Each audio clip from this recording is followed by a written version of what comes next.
पटना के बापू सभागार में भारत रत्न अटल बिहारी वाजपेयी और भारत रत्न मदन मोहन मालवीय के जयंती के उपलक्ष्य में एक प्रोग्राम रखा जाता है जिसमें लोक गायिका देवी को भी बुलाया जाता है।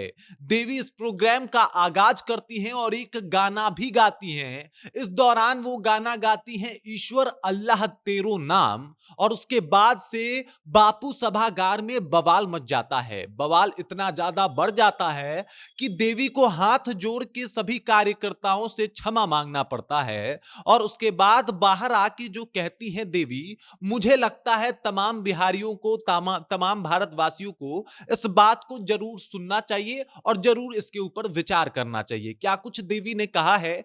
क्या वहां पे माहौल था और इतना विवाद कैसे बढ़ गया एक गाने की वजह से? सब कुछ आपको विस्तार पूर्वक मैं समझाऊंगा, लेकिन उससे पहले मेरा परिचय जान लीजिए। मेरा नाम है रजत और आप जनता जंक्शन देख रहे हैं। आपको बता दूं कि भारत रत्न और पूर्व प्रधानमंत्री अटल बिहारी वाजपेयी के जयंती के उपलक्ष्य में एक कार्यक्रम का आयोजन किया गया था पटना में। इस कार्यक्रम का नाम रखा गया था मैं अटल रहूंगा, और इस कार्यक्रम में कई भिन्न भिन्न कलाकार भी बुलाए गए हैं।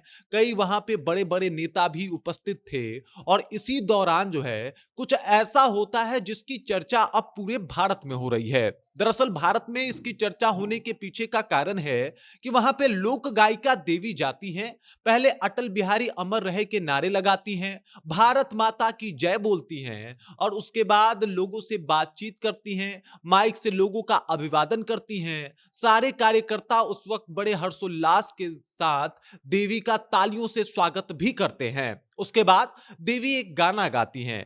गाने का बोल है, रघुपति राघव राजा राम, पतित पावन सीताराम, ईश्वर अल्लाह तेरो नाम, सबको सन्मति दे भगवान। और ये जब ये दो लाइन के बाद ईश्वर अल्लाह तेरो नाम पे जाती हैं कि 60-70 युवा कार्यकर्ता खड़े होके उनका विरोध करना शुरू करते हैं और जय श्री राम के नारे लगाना शुरू करते हैं। एकदम से कोलाहल का माहौल हो जाता है। बापू सभागार में सब लोग उन कार्यकर्ताओं को देखने लग जाते हैं कि आखिरकार अचानक ऐसा क्या हो गया कि ये कार्यकर्ता भड़क गए।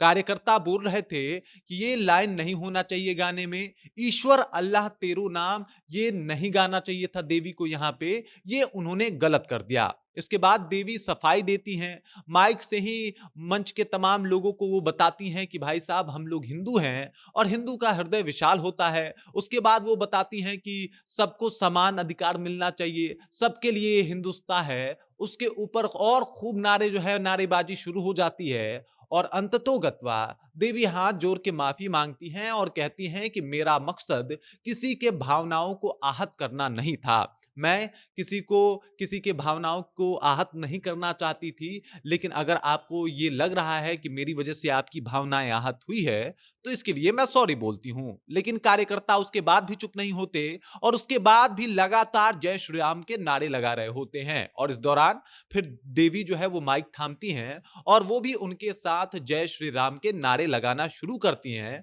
और उसके बाद कहीं कार्यकर्ता जाके शांत होते हैं। कार्यकर्ता शांत होते हैं, उसके बाद देवी एक छठ का गीत गाती हैं और फिर तुरंत वो बाहर निकल जाती हैं। उनको कहीं और प्रोग्राम देना था, ऐसा तो अभी वो बता रही थी। लेकिन उसके बाद उनका ज्यादा प्रोग्राम नहीं होता है। देवी जब पत्रकारों से बात कर रही थी तो ये कह रही थी कि लोगों को अपने सोच बदलने की आवश्यकता है, लोगों को विचार करना चाहिए कि हम सब लोग हिंदुस्तान से आते हैं और हम सब लोग को मिलके खुशी खुशी रहना चाहिए। लोगों ने इस पे ध्यान दे दिया कि मैंने अल्लाह बोला, लेकिन उससे पहले ईश्वर बोला और राम बोला। लोगों को इसके ऊपर भी ध्यान देना चाहिए था। देवी ये सफाई दे रही हैं, देवी अपनी बातों को बता रही थी, लेकिन ये अब चर्चा का विषय है। हर तरफ इस बात की चर्चा हो रही है कि क्या इस तरीके के कार्यक्रम में इस तरीके का अगर कोई लोक गायिका सिंगर जाके गाना गाए तो उसका इस तरीके से अपमान करना सही है? क्या उसके खिलाफ नारेबाजी करना सही है? क्या उसको बीच में रोक देना सही है? और क्या उससे सॉरी सुन के मतलब आप लोगों को खुशी मिलती है? कई सारे सवाल देवी पीछे छोड़ के फ्लाइट पकड़ के निकल जाती हैं, लेकिन इस बात की चर्चा हर जगह हो रही है। आरजेडी ने अपने फेसबुक अकाउंट से भी एक पोस्ट किया है और पोस्ट के जरिए ये बताया है कि देख लीजिए भाई साहब, क्या हो रहा है। आरजेडी ने लिखा है कि स्वकेंद्रित, आत्ममुक्त, अनैतिक रूप से सत्ता लोलुप, स्वयंभू, स्वघोषित गांधीवादी नीतीश कुमार की राजनीतिक विरासत, जिससे उसे संकीर्ण संघी सोच को राजनीति में प्रबल बना दिया है, जिसमें गांधी, संविधान, अल्पसंख्यकों की किसी चिन्ह के लिए कोई जगह नहीं है। अब अंबेडकर से बात के निकल के महात्मा गांधी तक पहुंच गई है। मतलब अब आरजेडी वालों ने महात्मा गांधी को भी इसमें उठा के रख दिया है। बात अभी तक अंबेडकर के ऊपर हो रही थी अमित शाह के बयान के बाद, लेकिन इस बात के बाद जो है अब मामला गांधी के ऊपर भी आ गया है। गांधी का भी जिक्र हो रहा है और पूछा जा रहा है भाई साहब कि ऐसा क्यों हुआ।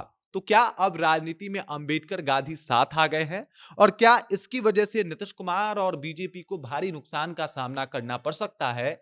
इसका राजनीतिक परिप्रेक्ष्य जो भी हो, लेकिन अगर आप इसे नैतिक परिपक्ष पे भी देखें तो ये उस तरीके से सही आपको नहीं लगेगा। बाकी इसके ऊपर आपकी राय क्या है, आप कमेंट करके अपना विचार हम तक जरूर पहुंचा सकते हैं। आप देख रहे हैं जनता जंक्शन और मेरा नाम रजत है।